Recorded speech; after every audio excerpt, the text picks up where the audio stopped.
Welcome to One on One on God 101. Our guest today is the lovable Jimmy, who Hi is, guys. yes, voted out of the Big Brother house fourth. Jimmy, how are you feeling right now? Julie, all things considered, I feel really good. I gave this game my all. I definitely had my moment, and I really feel like I made strong connections with people in the house. So I'm leaving on a high note. I mean, I won an HOH competition. I was the first person to win two comps this summer. I feel like I went in there and accomplished a lot of my top line items. So I feel good. Okay. We want to get into the nitty-gritty of your experience on Yep. Big Brother, but first, God. Tell Yes. me about your relationship with God. Yeah.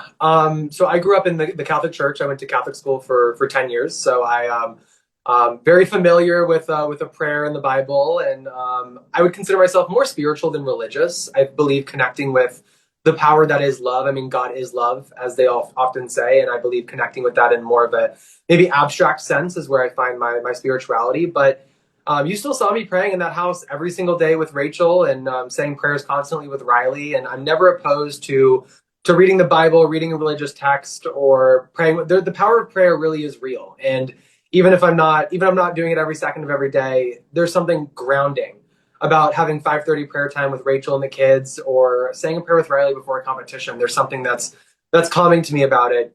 Even if my relationship with God can sometimes be strained here and there. At the end of the day, I believe God is love, and loving people, loving the earth, and loving those around you really is the best way you show up for God Himself.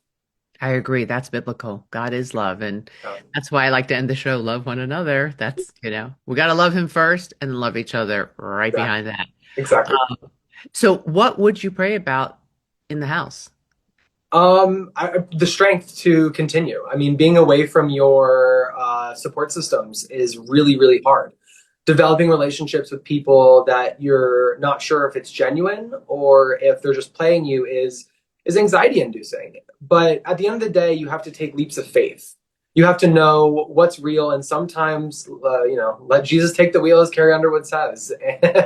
And in some ways, that's what you need. But sometimes, even just the power of prayer and knowing that you're thanking God for this day and this opportunity can really ground you before a competition and help get you in the right mindset to put your best foot forward. And at the end of the day, I do believe in a sense that what will happen. And maybe that's why I feel at peace with my eviction, because I know if it was meant for me to stay, that first ball would have gone in and I would have won the blockbuster and I'd still be in the house. But what's meant to be will be. I lost my contract earlier this year with the federal government, and that's the only reason I ended up applying for the show. And so I do believe in a sense that what will be, and I'm excited for what's to come next after the show. Expecting the unexpected. Yeah, absolutely. I love that you quoted our catchphrase to me on the show. Yeah. Okay, let's talk about the vote, 9 to Yeah. 2. Yeah. You know it was Ashley and Rachel who voted for you to stay. Yeah. What, why do you think the majority of the House guests voted to keep Kelly over you? I think at the end of the day, they saw me as a bigger threat than Kelly, which maybe is a compliment. I also think the amount of damage control I had to do after putting up one third of the house during the second week of the competition, I might have overplayed that a little bit and it looked like I was more playing the middle. And so I think the people I was loyal to didn't really know where my true loyalties lie. So I think a combination of being a big target, being a good player, and not having my strong loyalties at that point is ultimately what sank me. And I know you say it's 9 to 2, Julie, but for me it's 9 to 1.5 because I think we all saw that Ashley moment and might have been a little shocked. But so yeah, I am feeling good about leaving the house. I'm happy it wasn't a unanimous vote, but it was about as unanimous as it was going to get. Why do you think Ashley was so on the fence about who to evict?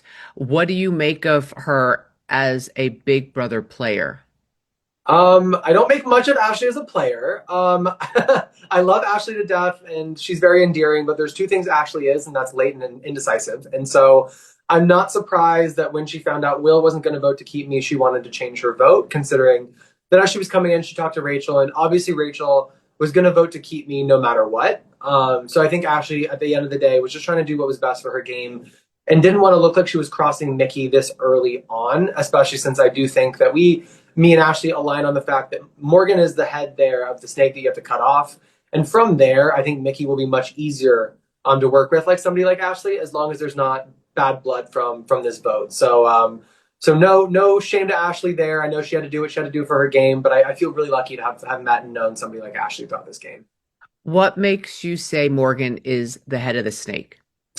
I think Morgan is working very closely with Zach and Vince to make a lot of the decisions in this game. I know they made that the melting pot alliance with Mickey, and I think they did that because the three of them were working together, but they wanted to control Mickey's HOH, and in doing so, pushing her to make a move that they wish they could make themselves, which is smart gameplay. But at the end of the day, I think this decision was bad for Mickey's game. I would have followed Mickey and Morgan into the sun, even if I guess they hadn't felt that way since week two. But I really would have followed them into the sun, and getting rid of your numbers this early on only emboldens the side of the house that is coming for Mickey. And she really did make herself a target this week. And she might be creating an opposite side of the house, pushing people like Riley, Catherine, Lauren, Keanu, and Kelly all into a circle. And moving forward, all you need is that group of people to vote together to control the house. And so Mickey, I think, made a strategic blunder here by letting Morgan, Zach, and Vince make a decision for her.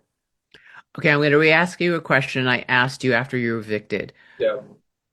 Now that you know what you know, who do you feel most betrayed by? You had said Morgan on Mm-hmm. the live eviction show. Yeah.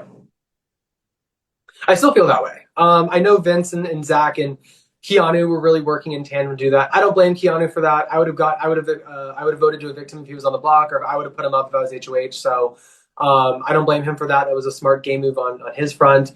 Vince, I didn't trust as far as I could throw him after week two, so that also doesn't surprise me. Same thing with Zach. This week I stopped trusting him as well, but Mickey and Morgan I trusted until I got put up on the block. So at the end of the day, I do think people were making Mickey's decisions for her, and I still feel most betrayed by Morgan at the end of the process. Okay. Who do you think's playing the best game right now? Right now, I think it's Vince. I think a lot of people view Vince as their number one, and I think that's a really good position to be in when less people are suspicious of you. But I also think flying under the radar just a little bit is Rachel. I think people don't see the game she's playing, and I think she is playing a really good game. She's played Big Brother. This is her third time, and she's won it before. Like, people need to wake up and realize that Rachel Riley is a competitor. Even if she hasn't won a competition yet, it's only a matter of time before Rachel steps up and win. And never underestimate a mother. I think that's something people do a little too often in this house, but being a mother is the hardest job out there, and it makes you even a stronger Big Brother player. So I think Rachel's somebody I have my eye on. They're trying to keep her until jury because they think she's going to be a calm and level head. But I think if she makes jury, there's a strong chance she makes top two. She's worried a jury won't recrown her or give her a second crown. But I told her on the way out, I said, Rachel, raise hell and make them crown you. Because if you make the strong moves, you make tough decisions. And if you do well in this house, force them to give you a second crown. And hopefully she earns it. So clearly you want to see Rachel win it. Is that Yes, correct? 100%. I do. Can you explain to me why is it so many people feel like Vince is their ride or die?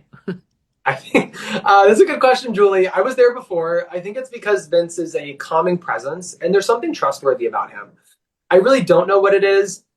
I think he probably lied in that house as much as I did, but yeah, I think he's a calming force, and people underestimate Vince. I don't think he'll win many competitions moving forward, but I think relying on his social game will do him very well. And I mean, we've seen people like Derek win with only winning one HOH, so maybe that's all Vince needs at this point. But I do think this house is underestimating him, and maybe to their own peril. But if somebody like Rachel or Ashley wins HOH, and who knows, maybe Ava will make that move, there's a chance Vince ends up on the chopping block. What is it about Keanu that has him ostracized? Yeah. First off, I don't like to ever see anybody on an island by themselves. And even my relationship with Keanu, I wanted to check on him and at least make sure he knew he had somebody he could talk to. Seeing somebody by themselves is never something I strive for, especially if I feel like I had a part in that. So I might have felt a little guilty about that a few times throughout the past few weeks.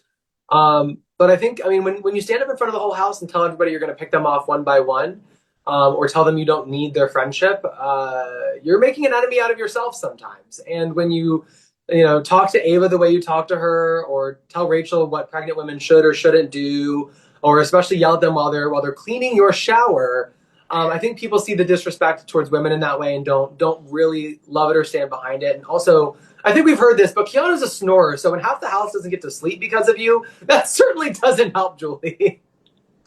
Okay, and what about Kelly? Does Yeah. she have anyone in the game? What is the, consensus Yeah. amongst the others on Kelly? Is she I a think the only yeah, I think the only reason Kelly stayed this week is because I was a bigger target. And so I went home. I don't know that she has many people in the house. She has a lot of friends, but I don't know how many allies she has. And listen, I only have nice things to say. I called her Kelly Sunshine because she always brightened my day in the morning and is really such a positive force in the house and always somebody I could talk to. And Kelly was always there for me in my time of need. And I really love and respect Kelly as a person. Again, I think she has a lot of friends, but I'm worried she doesn't have many allies. Even her and Keanu have a really weird relationship. After he won the veto, she said we need to backdoor him. And previously that week, he told me we need to get rid of Kelly in the next few weeks. So even each other being their closest allies, I think it's more of convenience than of desire. In your plea for speech for votes last night, you talked about watching people like Frankie Grande and Tommy and growing up as a teen, trying to Yeah. figure out who you were. Can you talk to me about the role Big Brother has played in you becoming who you are, who we see you as today? Yeah, I think and Julie, this is a lot to you as well, but my authenticity and who I am as a person, I mean, obviously it comes from who I am and my life experiences, but being able to watch Big Brother as the number one summer show and seeing the people at platforms and the authenticity and the truth they're willing to live allowed me to really, want to figure out who I was and live truthfully to myself and authenticity. And I think having visibility and representation like that is really important, especially as younger people are trying to figure out who they are. And especially in a world that's inundated with various types of media to see, especially in Big Brother 16 with Frankie, amongst many others, where authenticity and success don't have to be mutually exclusive. For somebody like me is really inspiring. And Big Brother also brings together families. Even when, my family and I were maybe on outs for a variety of reasons, coming together and being able to talk about what Julie was going to wear that night or talking about gameplay as it was unfolding. Sometimes you have something other to talk other something you have something else to talk about other than who you are and who you want to be, and can focus on a game that is usually around 100 days. There's plenty to talk about with 3 episodes a week. And Julie, when you always look as fabulous as you do on Thursdays, it's always interesting to talk about. So the show really does platform really interesting and unique people while also bringing people together in a variety of ways that I'm forever grateful for. And hopefully I've had some part in that in my short time on the show. You are a loyal super fan. Yeah. Was it harder than you thought? Big Brother's definitely not the hardest thing I've ever done, but the game itself is much harder than it looks because as a viewer, you get 3 to 3.5 hours a week. We are playing that game, as you know, Julie, 24/7. So it never turns off. The paranoia and anxiety is a lot sometimes. This thing we call the block plague is really real. Once you get nominated, you really find out who your true friends are, and you feel very alone at that point. And I think resilience and persistence is always key in this game. But yes, it's much harder than it looks. I think I did well in competitions, but they're still much harder than they look. The gameplay is much harder than it looks, and dealing with the people in that house is much harder than it looks. But it's a fun game, and I would play it 10 times over, and I would always come back. So I just always just love to make sure everybody knows because it has been a blast, and I wouldn't change the last 40 something days for the world. What's more cutthroat, DC or the Big Brother house? I think it depends. I think it depends. I think DC gives the Big Brother house a run for its money, but I do think DC is more cutthroat than the Big Brother house. I say that even after getting blindsided this week by Mickey, so maybe I should rethink my answer. But DC is very ruthless, and a lot of times they'll stab you in the back without having a second thought or giving you a hug. Listen, at least Mickey gave me a hug to feel the knife she put in my back. There you go. Final question. What's the best thing you're taking away from your experience in the house? Honestly, my friendship with Rachel. I felt like we connected on such a human level, and seeing the support that Rachel and Brendan have offered to me and my family outside of the show already has been a blessing that I couldn't even have asked for in my dizziest daydream. Connecting with Rachel in that way, and Julie, one of the hardest parts, like I have tough skin, I can take anything, but being on this show, really worried about what your loved ones are going through because of the things you're saying or the lies you're maybe telling or the actions you're making is the hardest part. And knowing that Brendan was there to reach out to Sean is something Rachel reassured me, but being able to have the evidence of that is something very calming and reassuring to me. And I can't wait to get together with Rachel and Brendan after the show. Jimmy, thank you and Godspeed. God bless, Julie. Thank you so much. And it's been such a joy and an honor to meet you and to speak with you. And take care, Julie. I can't wait to see you on finale night. I will see you then. I look forward to it, Jimmy. Thanks, Julie. Okay, keep shining your light. Thanks. Bye.